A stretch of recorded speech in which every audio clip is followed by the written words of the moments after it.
Hello viewers, welcome to technical man. আশা করি সবাই ভালো আছেন। সো আজকের যে ভিডিওটি নিয়ে আসলাম সেটা হচ্ছে কীভাবে আপনি গুগল নলেজ প্ল্যান তৈরি করতে পারবেন।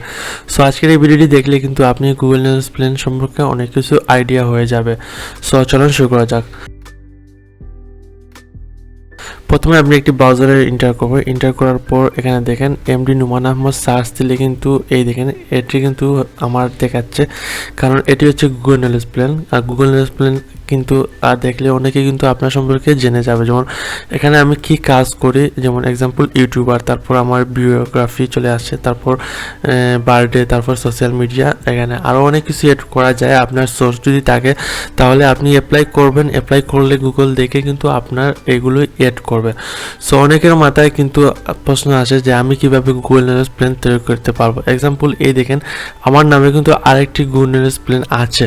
সো এটি হচ্ছে আমার আইএমডিবি থেকে চলে আসছে। যেমন আইএমডিবিতে আমার এই মুভিটি এড ছিল, এড হওয়ার পর এটি কিন্তু আইএমডিবি থেকে অটোমেটিক জেনারেট হয়েছে আমার এই নামে, কিন্তু এই মুভি ছিল এড করা, সেই কারণে কিন্তু আইএমডিবি আমার এই নলেজ প্ল্যানটি প্রোভাইড করেছে গুগল আমাকে আইএমডিবি এড করার কারণে। সো এখানে কিন্তু আমার এই মুভিটা এড ছিল, কিন্তু আমার এখানে আপনার আইএমডিবি আমার পেজটি অনেকে এডিট করে, জানি না কারা কারা এডিট করে। সো আমার অনেক ইনফরমেশন ছিল, সব কিছু চেঞ্জ করে দিয়েছে। আমার বার্থডে অনেক কিছু, আমার বিওগ্রাফি ছিল, তারা চেঞ্জ করে দিয়েছে। সো এখানে কিন্তু মুভি এড করলে কিন্তু আপনার নলেজ প্ল্যান আসে, কিন্তু সেটি অনেক দেরিতে আসে। যেমন 3-4 মাস বা আরও বেশি লাগতে পারে, 5-6 মাসের মতো সময় লাগে আপনার নলেজ প্ল্যানটি আসতে। তারপর আরেকটি সিস্টেম হয়েছে, আপনার যদি ন্যাশনাল পর্যায়ে বড় লেভেলের আপনার যদি নিউজ থাকে, এক্সাম্পল প্রথম আলো বা ইংলিশ ডেইলি স্টার, যেগুলো আপনার ন্যাশনাল ইংলিশ বা বাংলা হাই লেভেলের যদি থাকে নিউজ, সেই নিউজ থেকে কিন্তু আপনার জেনারেট হয়ে যাবে অনেক নিউজ কারণে কিন্তু আপনার নলেজ প্ল্যান আসে।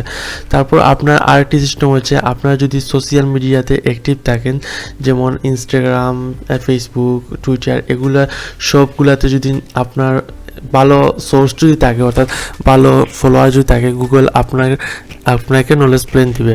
আশা করি বুঝতে পেরেছেন কেন গুগল নলেজ প্ল্যান আপনাকে প্রোভাইড করে।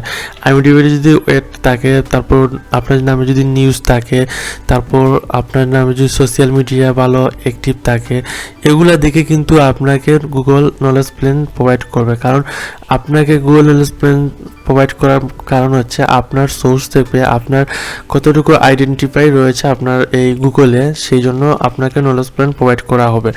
আশা করি ভিডিওটি বুঝতে পেরেছেন। বুঝে থাকলে অবশ্যই কমেন্ট করে মতামতটি জানাবেন এবং বন্ধুদের জানাতে শেয়ার করুন, নতুন সাবস্ক্রাইব করুন এবং কোনো সমস্যা হলে অবশ্যই আমাদের কমেন্ট করবেন। ধন্যবাদ।